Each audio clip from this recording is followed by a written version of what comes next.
Come here, lad.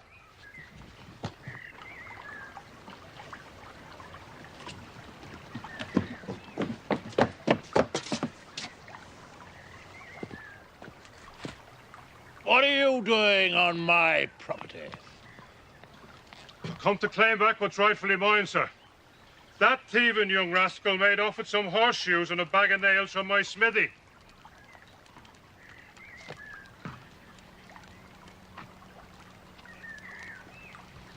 Where is your proof? The proof is I'll find him there. Now, I don't want to be forced to call the police. These people are guests of mine, but you are trespassing, Mr. Thorne. I'm not frightened of you, Doctor. Get off my land!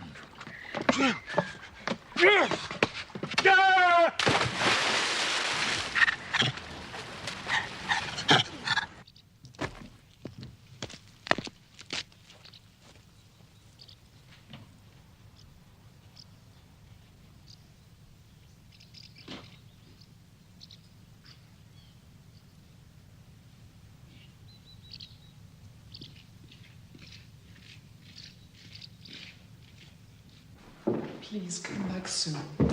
My dear, there is nothing whatever to worry about. We shall be married in a few weeks. I'm just on my way back to London. Goodbye, sir. And thank you for a most pleasant weekend. I mean to improve my game of chess before my next visit. Yes, I see. You weren't an unworthy opponent. Thank you, sir. I'm just seeing Percy down to the gates, Father. Here.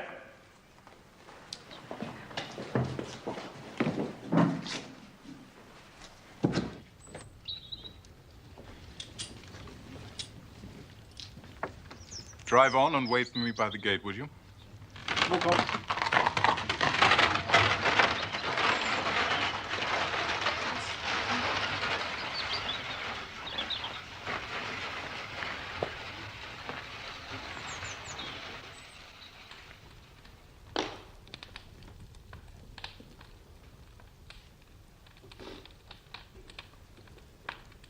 The fellow is trespassing. He had a ducking, and that is all.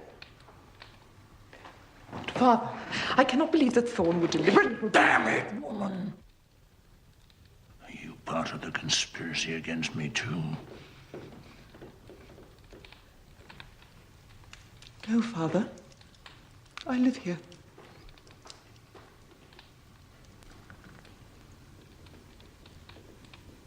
But not for much longer, eh? Once you marry that fellow Armitage...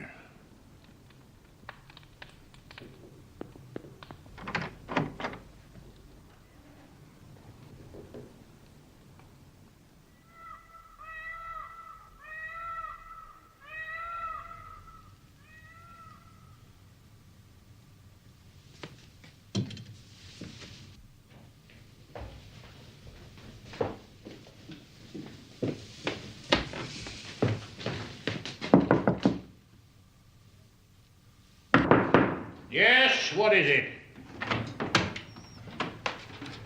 Father, what has happened to my room? The builder's found a fault in the structure. Better sleep in your sister's room till they've finished working on it. Julia's room. I can't sleep in there. And why not, pray? I can't. What is the matter? It's a perfectly good room. I've instructed the housekeeper to prepare it for you. Now run along your baggage. Good night.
my young beauty.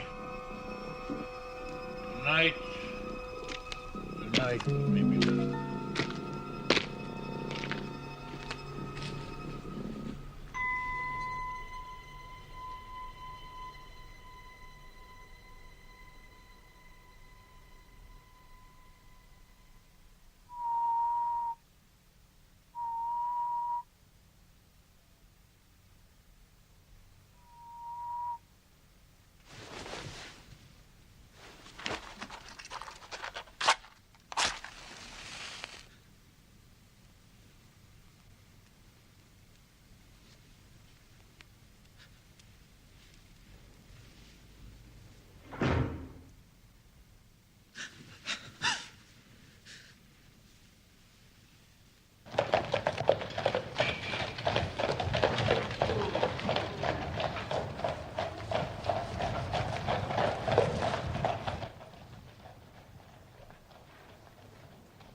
I'm very sorry, Watson.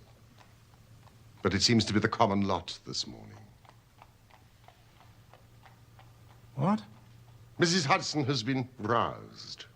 She retorted on me and I on you. But it's only 7:15. What is it, a fire? No. A client. This will take a moment to draw, sir. But only a moment.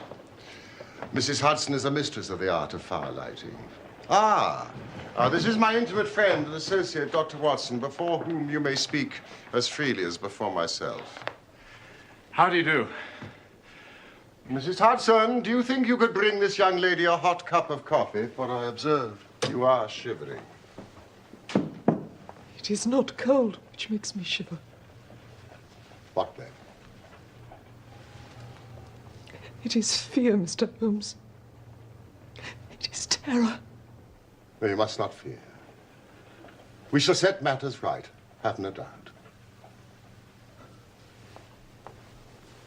You have come by train, I see, this morning. You know me, then? No, but I observe the second half of a return ticket in the palm of your left glove. You started early, but you had a drive in a dog cart along heavy roads before you reached the station. But there's no mystery, my dear lady. The left arm of your jacket is spattered with mud in no less than 7 places. The marks are fresh. There is no vehicle, save a dog cart, which throws up mud in that particular way. And then only when you sit on the left-hand side of the driver. You are perfectly correct. Sir, I can stand the strain no longer. I shall go mad if it continues. I have heard of you from Mrs. Farintosh, whom you helped in the hour of her sore need. Farintosh.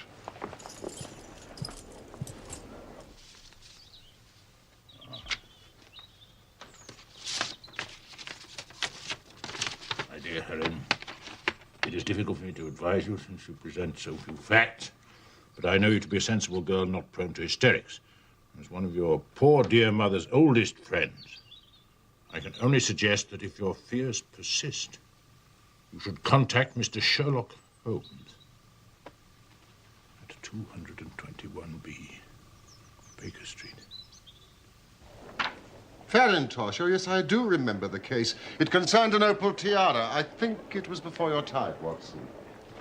Thank you, Mrs. Hudson. Sir, do you not think you could help me too?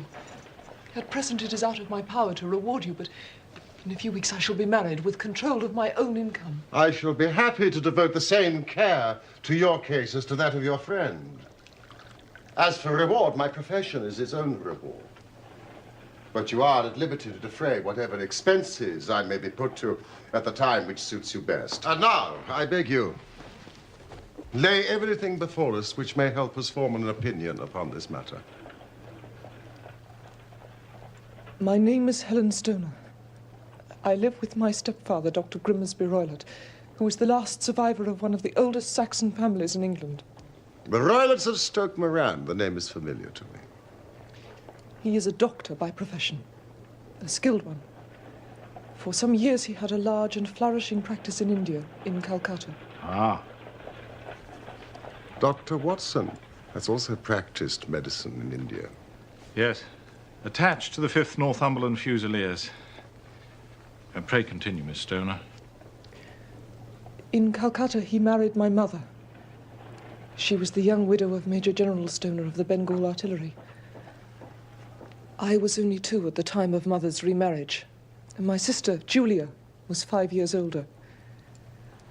Our mother had a considerable sum of money, not less than 1,000 a year, and this she bequeathed to Dr. Roylott entirely while we resided with him. Forgive me, your mother has passed on?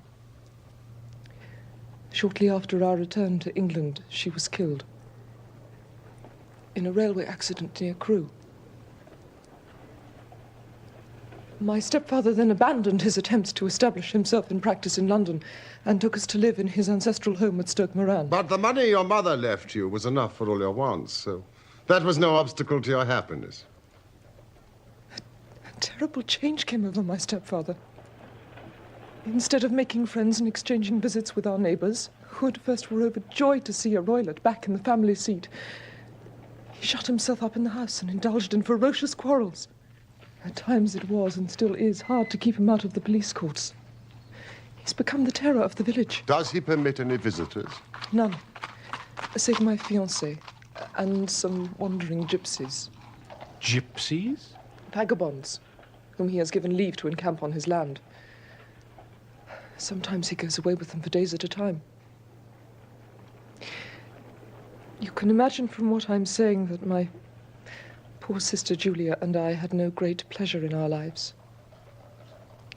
No servant would stay long, so we did all the work of the house. She was but 30 when I lost her. But already her hair had begun to whiten, even as mine has. Your sister's dead? Just 2 years ago. It is of that I wish to talk to you. Oh, yes, yes. Oh, no. Watch this. Watch. Living the life we did, we were little likely to see anyone of our own age and position. But we were occasionally allowed short visits. 2 years ago, Julia met a half-pay major of Marines to whom she became engaged. Your stepfather approved of the match? He raised no objection at all. But a fortnight before the wedding, the terrible event occurred which deprived me of my only companion. Pray, be precise as to details. It is easy. Every event of that night is seared into my memory. It was late, about 11. Julia had come into my room.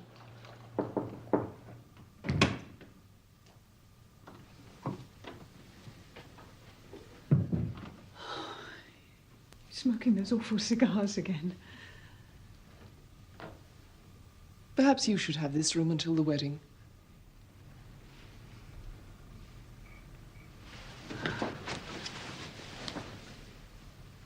Oh, Helen. Oh, I feel so happy. And yet wretched that I'm leaving you here alone. My turn will come. I shall miss you. You won't. I'll come and stay. Besides, your major has promised to find me a brother officer of equal rank and infinitely better looking. My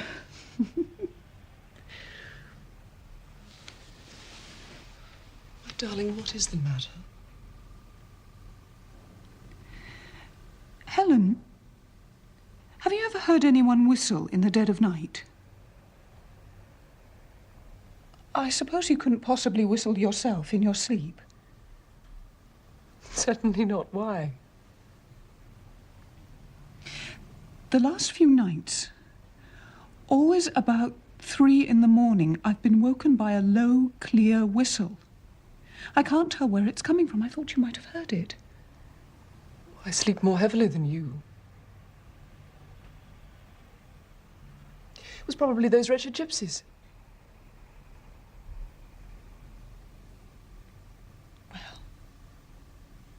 Never mind.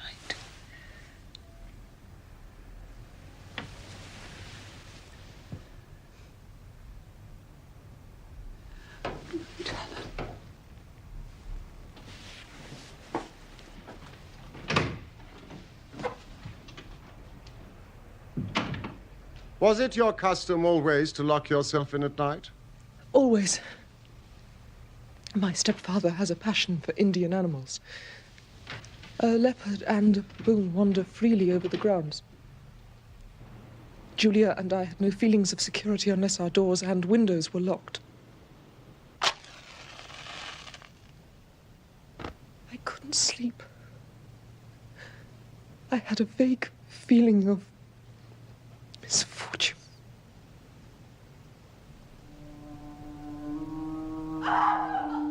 Julia!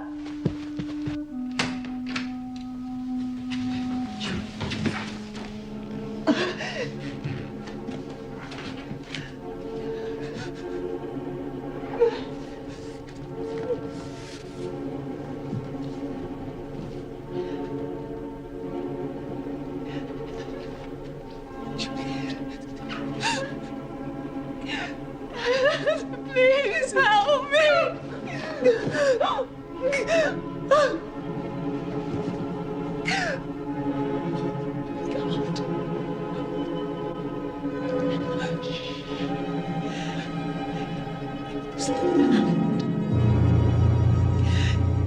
Speckled band. I can't bother. No, no, leave me here, Julia. Please, Go back to your room, child. I'll deal with this.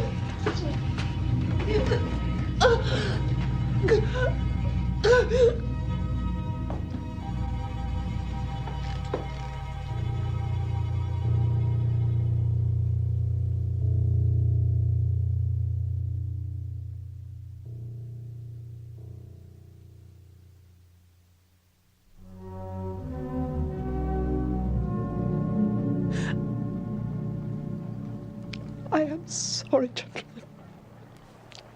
My sister and I were very close. Yes, indeed. What an awful experience.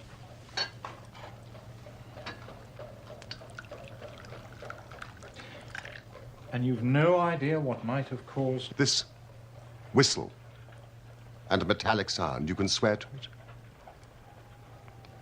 It was my strong impression. I may possibly have been deceived. Was your sister dressed? No, she was in her nightdress. On the floor there was a candle and the charred stump of a match. Which means something must have woken her up, and she struck a light to see what the matter was. What conclusions did the coroner come to? He investigated the case with great care, but he was unable to find any satisfactory cause of death. And your evidence would have shown that the door was fastened on the inner side, the windows blocked by shutters, secured every night. It is certain, therefore, that your sister was alone when she met her end. Yes.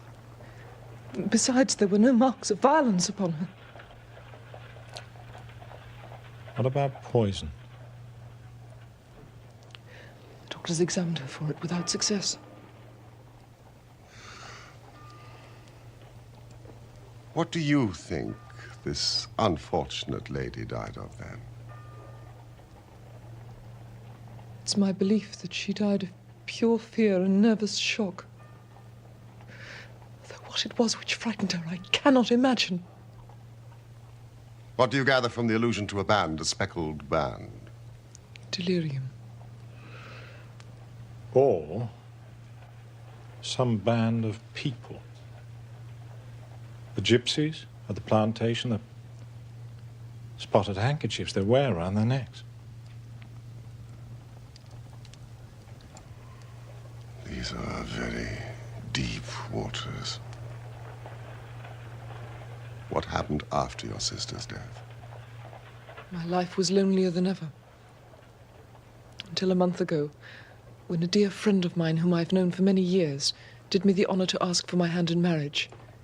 His name is Mr. Percy Armitage. And you are to be married within a few weeks. So what prompted you to come here when your life seems set so fair?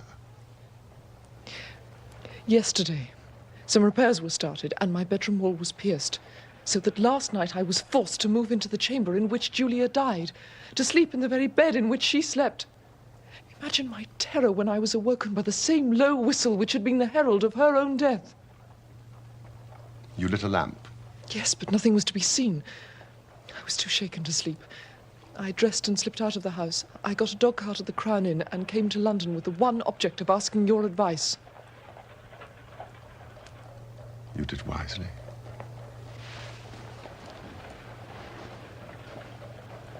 But have you told me all?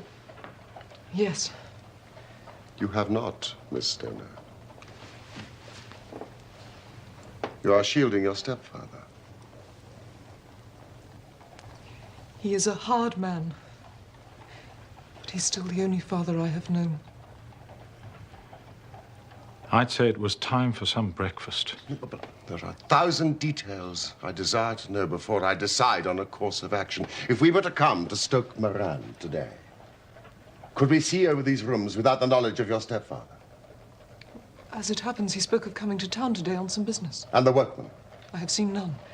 We have a woman who comes to clean from the village, but only in the morning.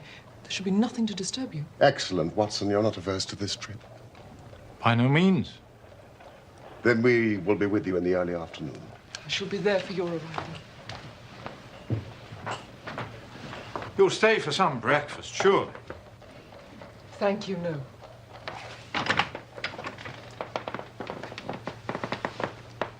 My heart is lightened already.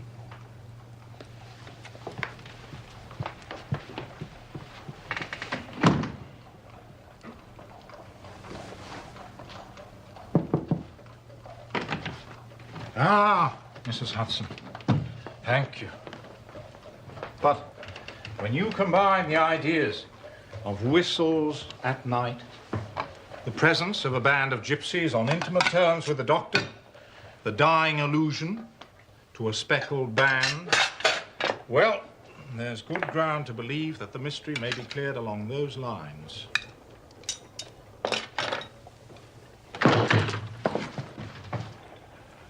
Which one of you is Holmes? My name, sir.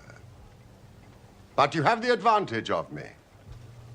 I am Dr. Grimsby Roylott of Stoke Moran.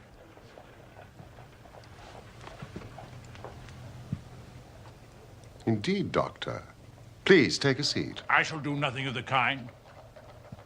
I know that my stepdaughter has been here this morning. What has she been saying to you? It is a little cold for the time of year. What has she been saying to you? But I have heard that the crops promise well. Ah, you put me off, do you? You scoundrel, sir. I've heard of you before. You're Holmes the meddler, Holmes the busybody, Holmes the Scotland Yard Jack in office. Your conversation really is most entertaining. If you would close the door on your way out, as there is a decided draft. I will go when I've had my say. And don't you dare to interfere in my affairs. I know that Miss Stoner has been here.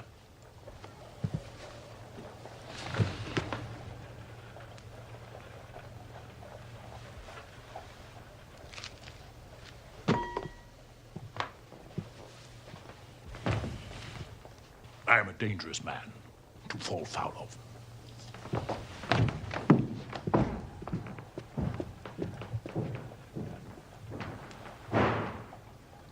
Thank you, Mrs. Hudson. Just another client.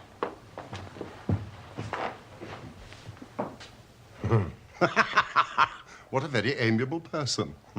I may not be quite so bulky, but...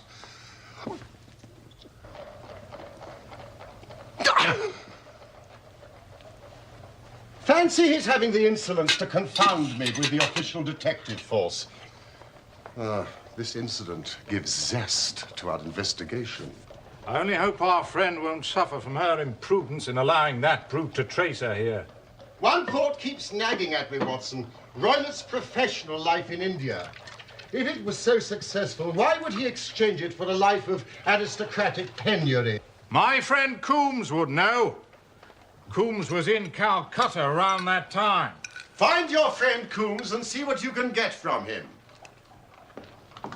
I shall walk down to Doctors' Commons, where I hope to get some data which may help us in this matter. Let us meet again at 1, under the clock at Waterloo Station.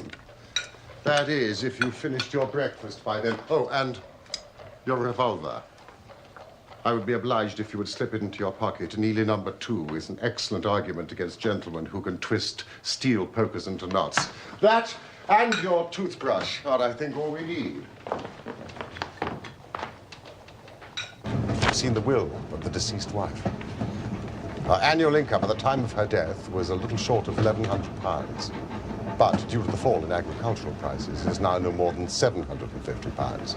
Each girl, in case of marriage, could claim £250. So if both girls had married, our beauty, Grimsby Roylott, would have had a mere pittance. And even one marriage would ruin him. He had the strongest possible motive. Oh, did you manage to find Holmes? Yes, I did. He proved rather hard to locate, but I finally managed to get him through Swanson at Bars. He did know Roylott in Calcutta, confirmed what the girl had said, and added one intriguing fact. Now, it seems that a series of robberies had been perpetrated in his house, and suspicion fell on his native butler. Roylott promptly seized the man, and in a fit of anger beat the poor fellow to death. Narrowly escaped a capital sentence, but suffered a long term of imprisonment and returned to this country a morose and disappointed man. Ah, Watson. It's a wicked world. And when a clever man turns his brain to crime, it's the worst of all.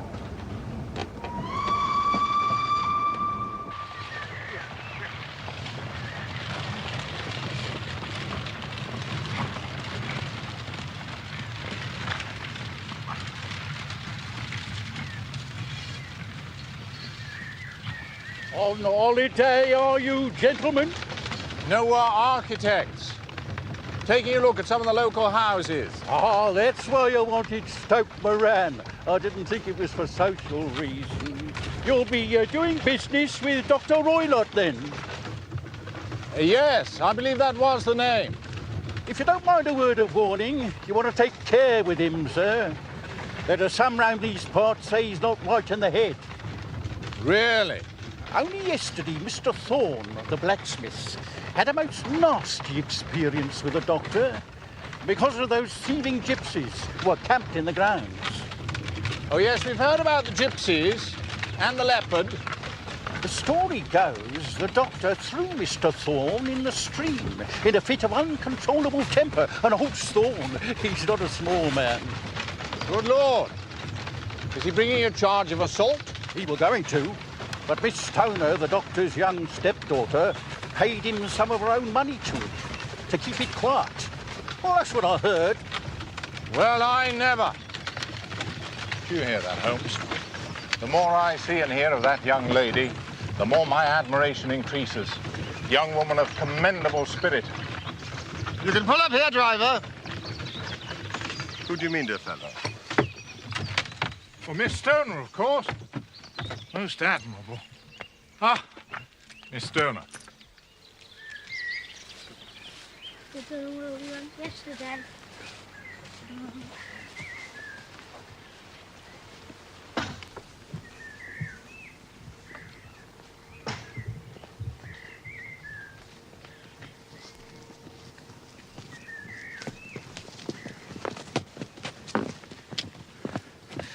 All has turned out splendidly. Dr. Roylott has gone to London and he won't be back before the evening. But we have already had the pleasure of Dr. Roylott's acquaintance. Good heavens, he followed me. Yes, he turned up just after you left, but Holmes sent him off with a flea in his ear. He's so cunning, I never know when I'm safe from him. Well, then he must guard himself. Or he may find someone more cunning than himself upon his track, shall we? Holmes, don't you think we ought to get Miss Stoner away from here tonight? What, an aroused suspicion? But if he's violent... We shall be here.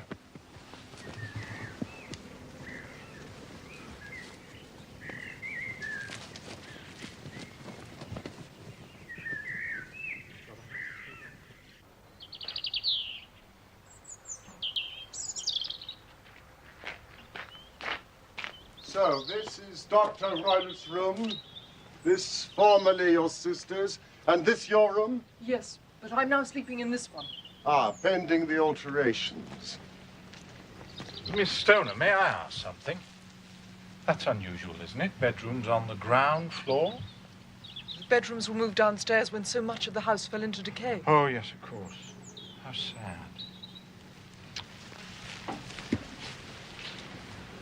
There seems little need for repairs to this end of the house. There are none.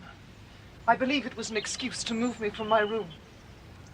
Ah, that is suggestive.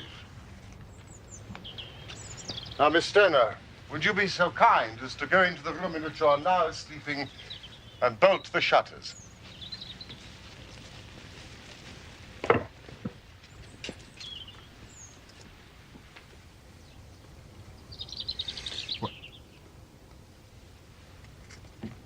What are you doing, Watson?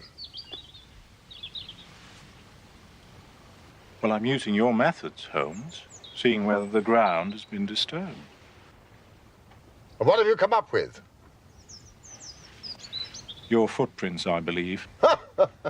And mine and Miss Stoner's. And this.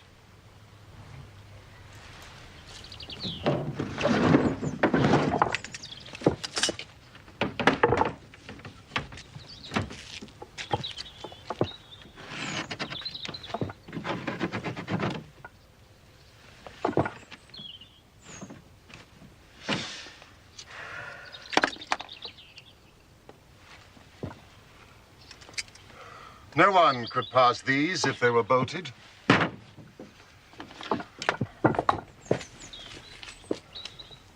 Well, let's see if the inside throws any light on the matter. Ah.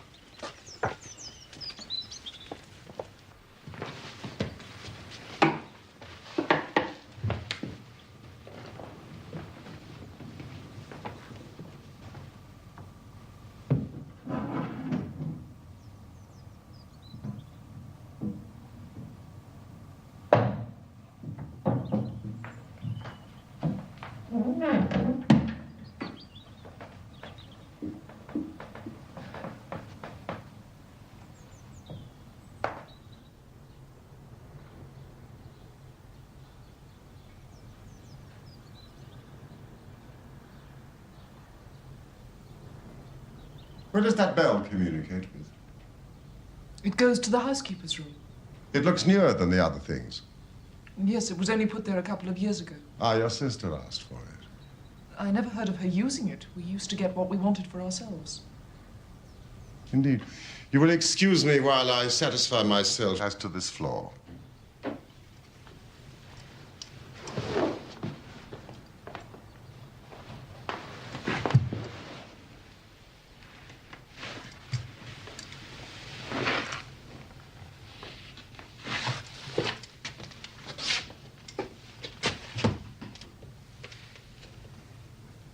It doesn't ring. It's very strange.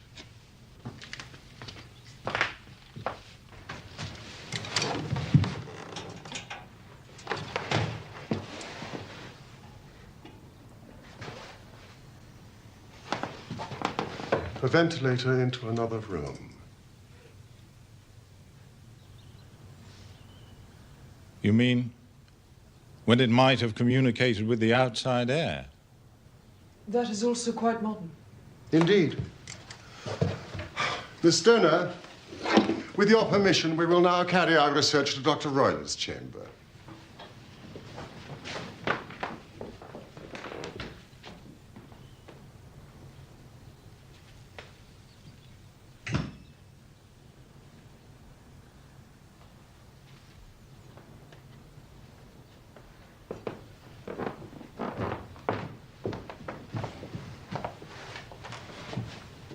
What's in here? My stepfather's business papers. Are you seen inside it, then? Only once. Some years ago. I remember it was full of papers. Is there a cat in there? No. What a strange idea. Well, look at this. No, we don't keep a cat. Ah, well. A leopard is a large cat, after all. Yes, but a saucer of milk wouldn't go far in satisfying a leopard. Leopard is kept on a leash, is it? This sort of leash, Watson? What do you make of it? Well, it's a common enough dog leash, but I don't know why it should be tied. We have no dog. Thank you, Miss Stoner. I have seen enough.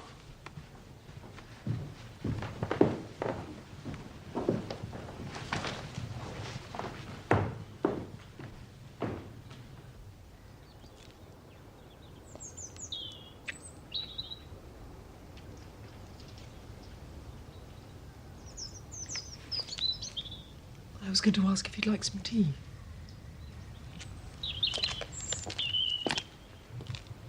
Miss Stoner, it is very essential that you absolutely follow my advice in every respect. Your life may depend on it.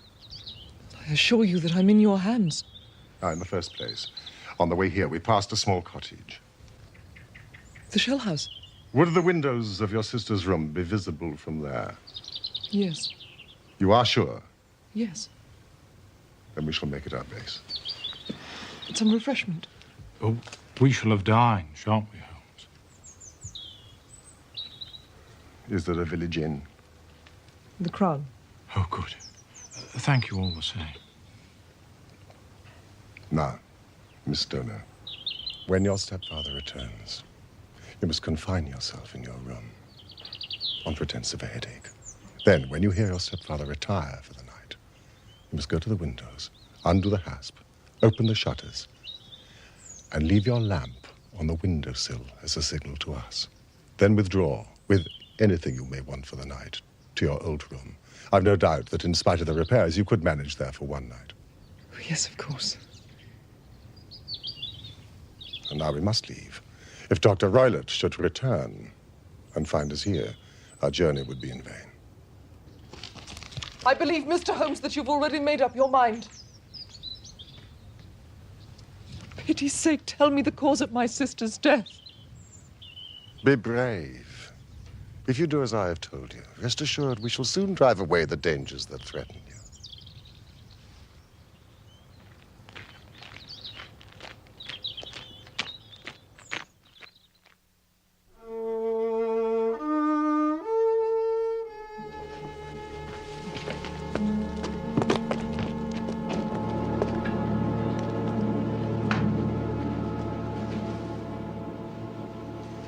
Yes, it is a clear view.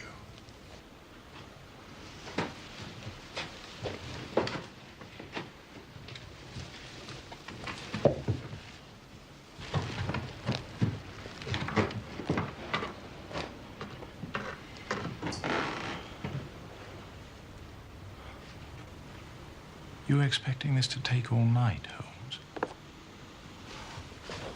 It's possible. Anything's possible.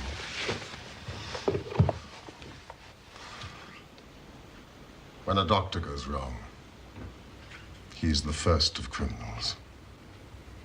He has nerve. He has knowledge. Palmer and Pritchard were among the heads of their profession. This man strikes even deeper.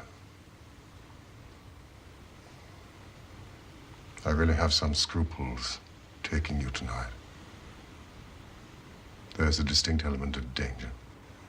If I can be of assistance. It's very kind of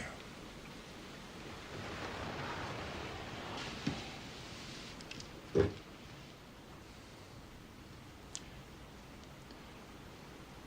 You evidently saw more in those rooms than was visible to me, Holmes. But I probably deduced a little more.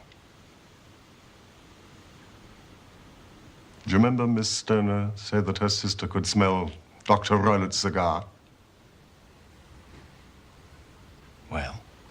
The ventilator. A ventilator made, a cord hung, and a woman who lies in the bed dies. I can't see any connection. Did you notice anything peculiar about the bed?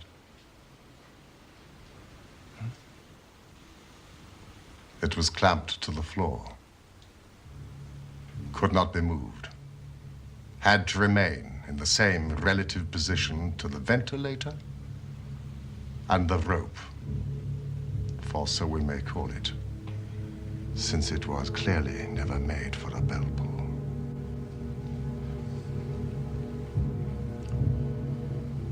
I begin to see dimly what you're driving at.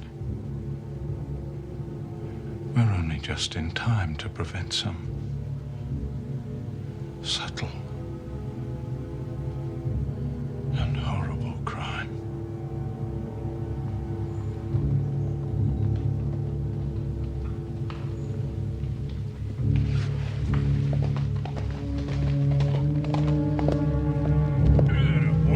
Water.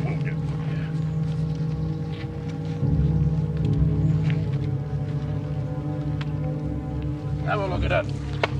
Yep. Good night.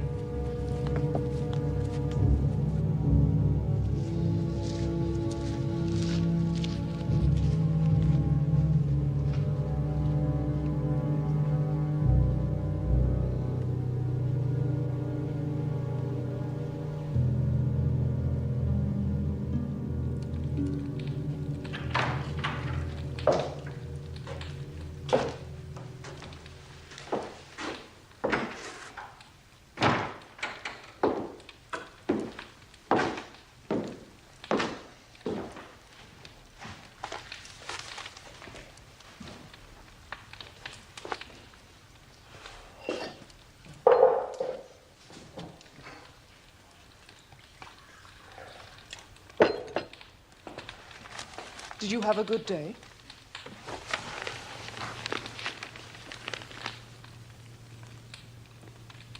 Not without interest. Where did you get to this morning? I decided to go to town too. I had some shopping to do for the wedding. You knew I was going up. We might have traveled together. I left early. Yes, I know you did. So that I should be back by lunchtime. I had some things to do here this afternoon. My trip was a whim.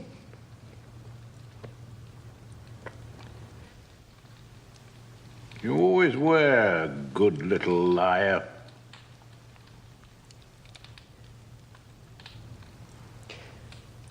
Will you excuse me? I have a terrible headache.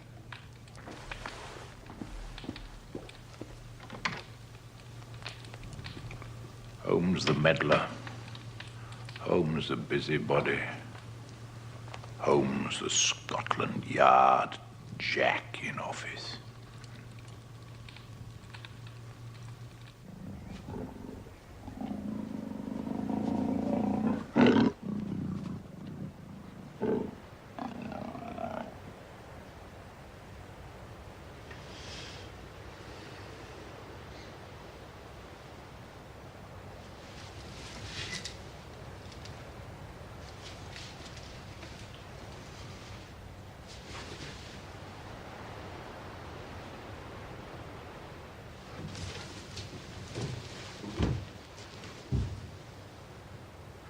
The signal.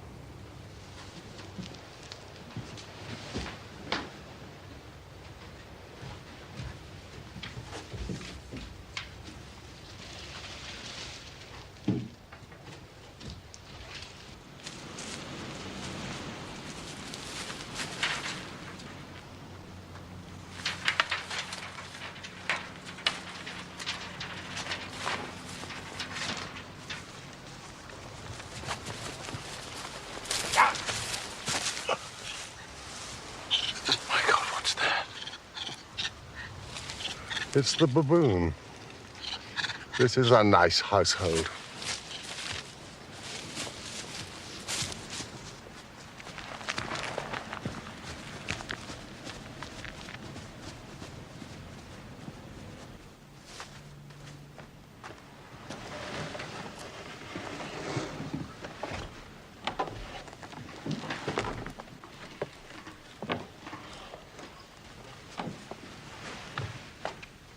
We must sit without light.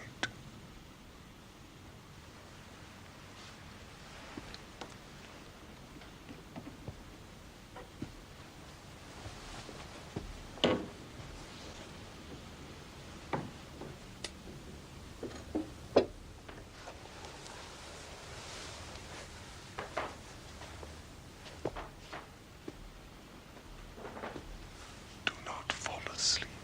Your very life may depend on it.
You see it, Watson! You see it!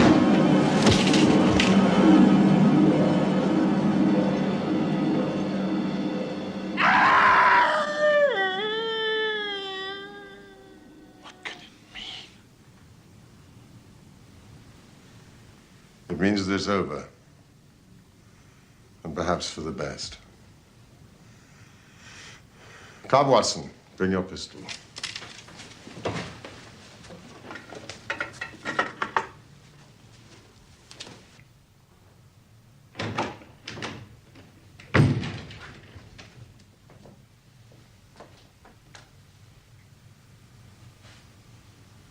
It's the band, the speckled band. It is a swamp adder, the deadliest snake in India. He has died within seconds of being bitten.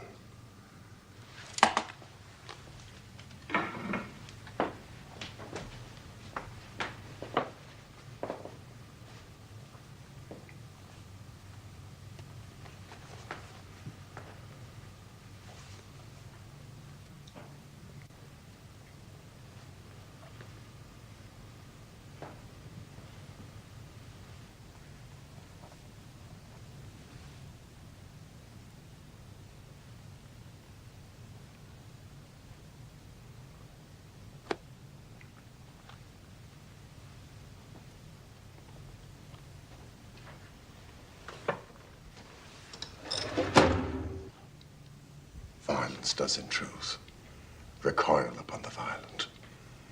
And the schemer falls into the pit which he digs for another. The idea of a snake occurred to me when I coupled it with the knowledge that the doctor was furnished with a supply of creatures from India. A form of poison, Rapid and lethal. which couldn't possibly be discovered by any chemical test. It might or might not bite the occupant of the bed. She might escape every night for a week, but sooner or later, she must fall a victim.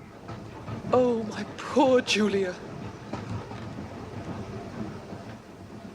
The doctor had trained the snake, probably with the milk, to return at the sound of a whistle. The very whistle which you and your late sister heard. My inspection of the chair in Dr. Roylott's room had shown that he had been in the habit of standing upon it to reach the ventilator.